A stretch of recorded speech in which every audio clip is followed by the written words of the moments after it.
despite what the voice said, you can get a treat at any time. You don't have to be between shows. You could eat while you're playing. I will never know.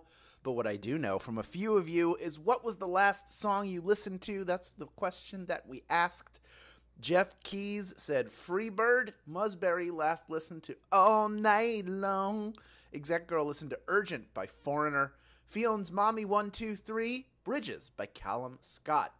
And this can be a playlist. We should be building. I don't know if one of you is on this, building a playlist. This is the Daily Trivia Live people who play playlist. Brutax, Too Sweet by Hosier. And Walk 21, For Once in My Life, a.k.a. Someone Who Needs Me by Stevie Wonder, one of the greatest of all time. D&D Falls, last listened to Everlong, that is timely today. Suzanne Taylor, Come As You Are by Nirvana. A few people had actually listened to some Nirvana recently. Jerry1510, last listened to Hotel California. What a lovely place, such a lovely face.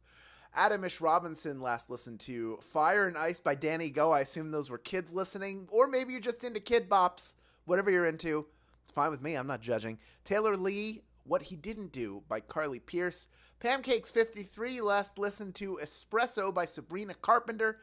And Night 1137 last listened to Whoa, What's Love Got to Do with It. And I want to say, I mentioned a bunch of songs, and one of them, I believe, in this game will help you answer a question.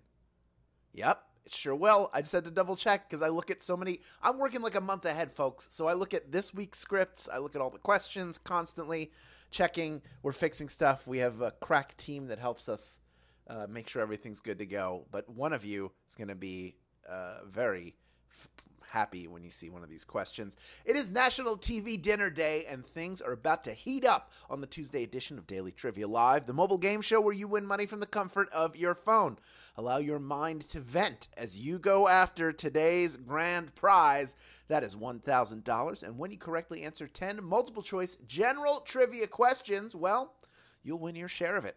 In this game, you'll earn 1 bonus SB for every question you get right after question number 1, even if you've already been eliminated. Here's the deal, folks. For those of you who are new, if you win the game today, yes, you get that share of the grand prize automatically, but also any bonus SB you earn during the game are automatically claimed for you and added on top of that. If you don't win the grand prize, like I said, you could still get bonus SB from questions 2 through 10. However, if you don't stay till the end and claim those bonus SB, well, then guess what? You are going to have to claim them. If you don't claim them at the end of the game, you're not going to get to keep them. So you got to stick around till the end and click claim. It's just a little button that appears on the screen. Don't leave early either way. The first time you get a question wrong, as long as it's before question number 10, you can rejoin to get another shot at the grand prize. There are 2 ways to rejoin. One is using SB. The other is with a free rejoin. And if you click the plus sign in the top left-hand corner of the main menu, anytime a game's not happening, you can get free rejoins by watching videos. Finally, each game, we give away 5 100 SB prizes to 5 players who earn and claim at least 1 SB in the game. Here are the winners from Monday. They have all been credited already. Well done to you. Congratulations. And to everyone else, you know what I say. Keep playing and claiming, because next time the winner could be you. All right, well, while your meals are being stirred, then covered and heated for a few more minutes, why don't we get this game started with question number 1. Jackson is the capital of which state? Is it Mississippi, New York, or New Jersey? Which of those states calls a little place known as Jackson as its capital? With a vibrant and eclectic music scene, rich and important cultural history, and plenty of great dining options, I know I sound like a photer's guide, but why don't you go check out Jackson, which is the capital of Mississippi. That's right, Mississippi. 98% of you getting that one right. Maybe you knew that Trenton was the capital of New Jersey and Albany was the capital of New York, so those couldn't be the answer, even if you didn't know offhand that Jackson, Mississippi was the capital there. We have over almost 16,000 people in grand prize contention, not bad, and a few people who are latecomers joining us. Happy to have you here. And every question you get right from here on in gets you 1 bonus SB. Let's get into that right now. Here is question number 2. Which company's logo is shaped like a shield? Is it Microsoft, Nike, or UPS? One of them is shaped like a shield. Two of them definitely are not. Designed by the legendary Paul Rand, the shield represented the heritage of the organization and was meant to have people associate UPS with strength and dignity. UPS is the answer. Yeah, they get the what can Brown do for you? The UPS is in a shield, like a knight would carry. Nike, of course, is the swoosh in the word Nike, and Microsoft is the word Microsoft. Sometimes it appears with the window, which is not sort of a shield from the wind, but not a proper shield. All right, of the 20% of you that got eliminated, almost all of you coming right back in. And that means we can just move on to question number 3, worth 1 bonus SB if you get it right. What chain was home to the $5 footlong? Is it Jimmy John's, Subway, or Chipotle? Who had $5 footlongs? $5 footlongs. Any. Come on, you know you started singing the jingle for Subway's most famous deal the second you read the question. There's no shame in that. 98% of you knew Subway's the answer. Jimmy John's makes a fine sandwich. I had not had Jimmy John's until December of last year. That was the first time I had it, and I love it. And it's too far away. There isn't one near me to go to. Oh, Jimmy John's, please move closer. Let's move on to question number 4. Get you closer to the end of the game. It's worth 1 bonus SB if you get it right. Here's Q4. When David Letterman left Late Night with David Letterman in 1993, who replaced him? Was it Conan O'Brien, Charlie Chaplin, or Burgess Meredith? Who was David Letterman's successor? Fun fact, Saturday Night Live star Dana Carvey had a $1 million holding deal with NBC and was in serious consideration to take over the show, but instead an SNL writer got the gig. A little guy named Conan O'Brien. That's right, Conan O'Brien is the answer. 98% of you getting that one right. You correctly surmised Charlie Chaplin was long gone by 1993. Burgess Meredith's still around, but not really doing the talk show circuit, not as a host at least. Well done to you. You're doing great so far. Let's move on to question number 5, worth 1 bonus SB if you get it right. Hurricanes are called typhoons in Asia. What are they called everywhere else? Is it gales, cyclones, or nor'easters?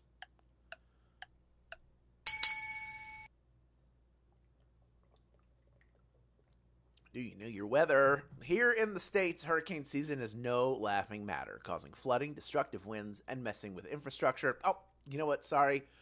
We meant cyclones for all you international folks. That's right. Cyclones is the answer. 87% of you getting that one right. Both nor'easters and gales. This is all. You don't want to deal with any of these. You don't want bad weather. It's been very hot here. We're just at the tail end. I think tomorrow we'll go back to normal temperatures, and cannot wait for it because I went outside briefly today and whoo-wee! Let's move on to question number 6, worth 1 bonus SB if you get it right. Crossword puzzle hints are usually divided into what categories? Is it down and across, left and right, or up and down?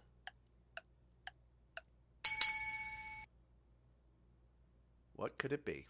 Crosswords. Are you a cruciverbalist? If so, how do you approach a puzzle? Do you just fill in whatever you know off the top, or do you go with the across clues first and then tackle the down clues? That's right, down and across. Those are the answers we were looking for. 90% of you getting that one right. We're doing so well. There are only 4 questions left in this game. We have almost 14,000 people in grand prize contention. This is an all-timer for all of you. Let's see how you do with question number 7, worth 1 bonus SB if you get it right. Here it is. The Immaculate Reception is a famous play from what sport? Is it ice hockey, American football, or soccer? The Immaculate Reception, reenacted in a commercial a few times. Trailing 7-6, a pass from Terry Bradshaw intended for John Fuqua bounced off a defender's head and was caught by Franco Harris just before it hit the ground, completing one of American football's all-time plays. That's right, they recreated it in the NFL 100 video. Franco Harris went down and got the ball one more time. That was one of the last appearances he had before he passed away, I believe. But you knew the answer, 81% of you getting that one right. The Miracle on Ice is what you're thinking of for hockey, and the Hand of God is a soccer play. There are a lot of famous soccer plays as well, but of the 19% of you who were eliminated, we got over half of you back in. Still over 12,000 people in grand prize contention. Only 3 questions left to go. Next one, worth 1 bonus SB if you get it right. Here's question number 8. What candy brand put out a failed soda brand in the 1980s? Is it Hershey, Lifesavers, or Tic Tacs? You may remember these. They had very distinct cans. Look, one thing you can say about the 80s and 90s is that they weren't worried about experimenting with flavor. People loved the candy version of Lifesavers, so why wouldn't they love the soda version? Well, apparently, I guess there are a bunch of reasons. Lifesavers is the answer. 56% of you getting that one right. The toughest question that I had, and over half of you crushing it of the 44% of you who were eliminated. Already about 60% of you coming right back into the game. This is what I'm talking about. This is how well you are doing today. Doing so well. We have people who guessed. Somebody said, I missed that one and I was in the business. See, there are so many different sodas. You just don't know what it's going to be. But I know what this is going to be. This is going to be question number 9 coming your way. It's worth 1 bonus SB if you get it right. Here it is. Who has a song called Espresso where they say, I'm working late because I'm a singer? Is it Rihanna, Barbara Streisand, or Sabrina Carpenter? Somebody said this is the last song they listened to. They named the artist. I repeated it. If you were here early, you heard it. Oh, he looks so cute, wrapped around my finger. My twisted humor, making laugh so often. My honeybee, come and get this pollen. You know what I mean. This is Sabrina Carpenter's words, of course. It's not mine. Sabrina Carpenter is the answer. 7,770 of you knew that answer, and you are ready for our final question. I know you're going, please sing more Sabrina Carpenter, but I can't. I have to remind you that there are 2 ways to get SB from Swagbucks Daily Trivia outside of our live games. One is through the Daily Trivia Challenge, our other game mode. That is the quick, hostless version of our game that you can play on your schedule up to twice per day. Yes, you. Second is by clicking the More Ways to Earn button wherever you find it in the app. Now, both of these earn you SB towards your daily goal, but clicking that More Ways to Earn button, which I've mentioned over and over again, and if you've heard me say it over and over again and you haven't done it yet, please give it a click. Please go check out Tapjoy, that Tapjoy wall. Easy to complete, quick offers that will help you check Daily Discover off your to-do list in no time. Plus, you're earning SB towards your daily goal. You're racking it up faster than you thought possible. Just with all these little offers, easy to complete. You'll have a good time. This is building a winning strategy and a winning habit around Swagbucks. Yes, coming and playing this game is the most fun thing you're going to do each day, of course, but you gotta check out that Tapjoy wall. Please, this is for you, not for me. I really want you to get the most out of Swagbucks. This is something you can do every single day. Check it out after the game, please. We have 8,835 people vying for a piece of our $1,000 grand prize. Over 16,600 of you stuck around till the end, and you're about to be rewarded with 1 more bonus SB if you can correctly answer our final question. Here is question number 10. Who voices Gru in the Despicable Me movies? Is it Will Ferrell, Steve Carell, or Ryan Reynolds? Who is the voice of Gru? Not quite what he sounds like, but I have seen at least the original. Comedic actors with an improv and sketch background are still having a heyday. Will Ferrell is part of the Despicable Me movies, but of course it is the great Steve Carell who plays Gru. 8,172 of you knew that answer, and you are splitting our grand prize today. Well done to you. Let's meet just a few of our grand prize winners. I always like to say hi. Each of you taking home 13 SB in grand prize money, plus the bonuses you earned along the way. Lenny Job 712, you are a winner. Larry Tracy Pierce, you are a winner. Klingonu, or Klingon you are a winner. Who else do we have here? We have JC Jen Carson, Nick Matt 35, Nicholas 777, and Santo Kong. Is that, like, I don't know. Just a cool name. I wanted to say hi. Hello to all of you who won the grand prize. Hello to all of you who stuck around and claimed bonus SB. You're all winners in my book. And now that you have all these new SB in your account and the holidays are getting closer and closer, you know what to do with them. Redeem them for PayPal cash or gift cards to Amazon, Starbucks, Target, and hundreds of other places. If you're not doing that, you're missing just the very best life has to offer. Great job today. We will see you tomorrow for our Wednesday game. Thank you for playing Daily Trivia Live, and we will see you then, my friends.